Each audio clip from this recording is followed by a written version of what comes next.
Hiya everybody, I'm Tara from Illustrated by Tara, and I've been posting a few of my Bible journaling pages on some of the Facebook journaling groups, and I've had a lot of questions on what I use, what Bible do I use, and basically like wanting tutorials as well. So I thought I'd just give an introduction to my materials and what type of Bible I use first. And then I promise you the tutorials will be coming. It's not a strong point, the videos of mine, to be quite honest with you, so please be kind. I'm always open to suggestions on how to improve as well, so if there are any suggestions on how to improve on my video techniques, please let me know in the comments. Don't be shy. Be kind though and encouraging. So this is my Bible that I paint in. I have got lots of different Bibles. I think one of the questions that keeps reoccurring is if you paint the entire page, how can you read it? This is not a Bible that I specifically read. It is just to painting. I use my painting and my Bible journaling as a form of worship, as art worship. It's something that I really encourage others to do, because I think we get stuck in that mindset that worship is only about music, and it isn't. People worship in the Bible in so many different ways, and I think if you've got a gift that God's given you, you should definitely use it for God. So I have been an artist for a long time. It's something that I've always been interested in, and I don't think that things come naturally to me. I have to practice and work hard at getting things right as an artist's point of view. But I think if you want to do art worship or you want to do Bible journaling, you do not have to be an artist. It's things that you learn over time and techniques that you learn over time, and it doesn't matter about any of that anyway, because God knows what's on your heart. And you are praising him and worshipping him, and that's the main thing. That's the most important thing. So right, back to my Bible. Sorry, I do blab a little bit. This is my Bible. It's really old now, as you can see. It's chipped. I have painted the cover. This was like one of the first covers that I painted. So it was a bit of an experiment, but I use it all the time, so it does look a bit worn now.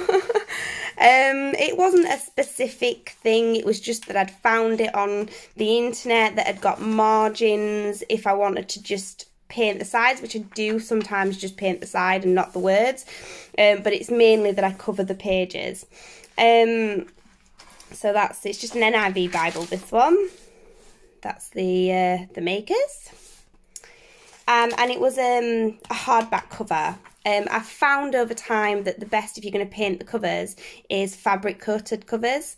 They are the best to do. Just because the paint sticks in, it doesn't chip as easy.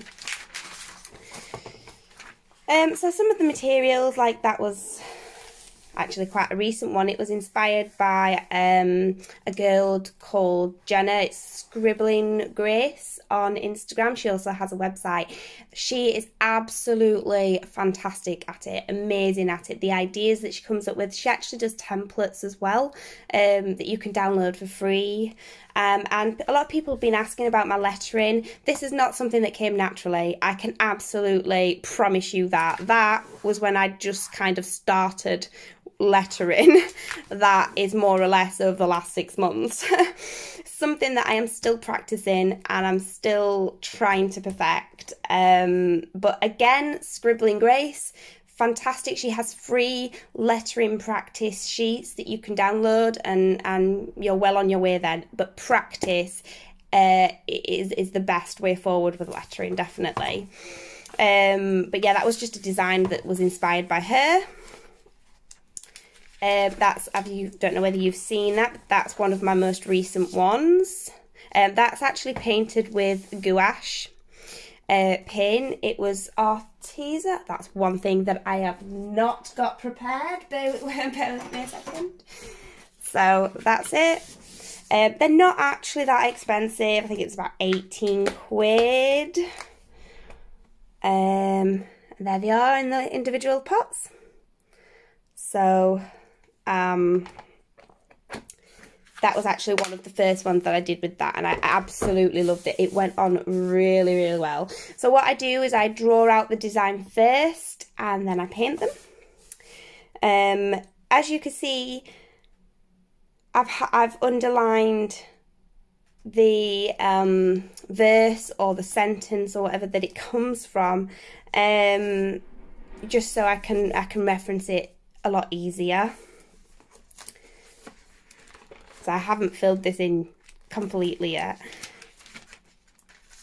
And so that, again, that was one of my side ones. Again, that was an earlier one, and I've highlighted where it's come from. That was done by watercolour.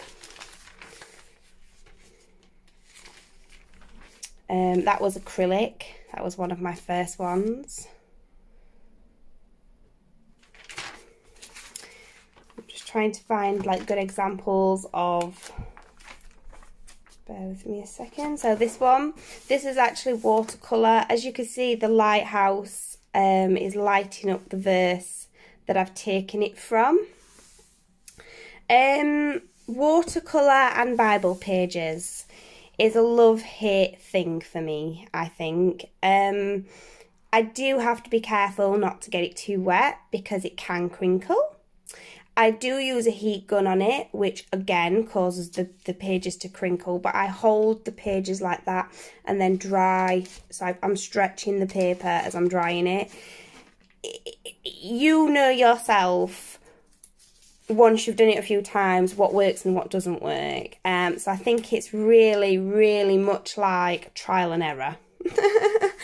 But again, I drew this out, and then I just painted it in the watercolour, and it does go on quite well. It doesn't bleed, as you can see, because this was another question that somebody had asked. It doesn't come through on the other side. That's just because the pages are really thin, but it doesn't bleed through, so I can easily paint on that side and it not be a problem.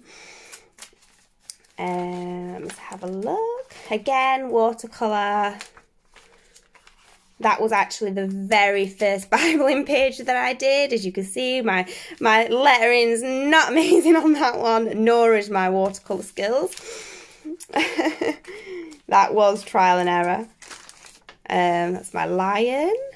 As you can see on the edges, the crinkling. I mean, over time, the weight of the book straightens it out, and it's not so much of a problem. That was acrylic. Again, watercolour for Christmas. And as you can see, I had a bit of a problem spreading the watercolour evenly. It was a little bit difficult to do that one. Like I said, as you start to do it and you get to know what works and what doesn't work, and that's I think that one's probably the most precious page that I've done. Watercolour there, a little simple one with little fishes.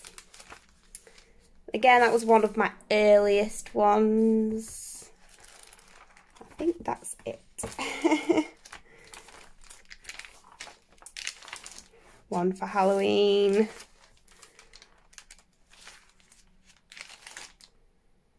So the main thing I've used in here is watercolour.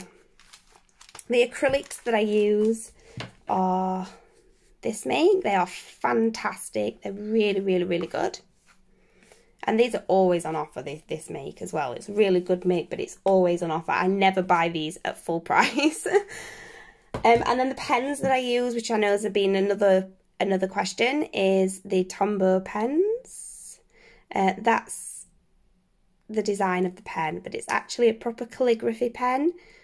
But they are really easy to practice with as well. So if you want to get into lettering, that's a really good pen to start with. And they're not expensive. You can order them on eBay for like £2.50. So it's not that bad. The blue one is the softer nibbed pen. So it's quite easy to flow with. And that's my little introduction. And I promise you, I absolutely promise that I will do a tutorial so people can see how to do one of my pages. But thanks guys for listening. Bye.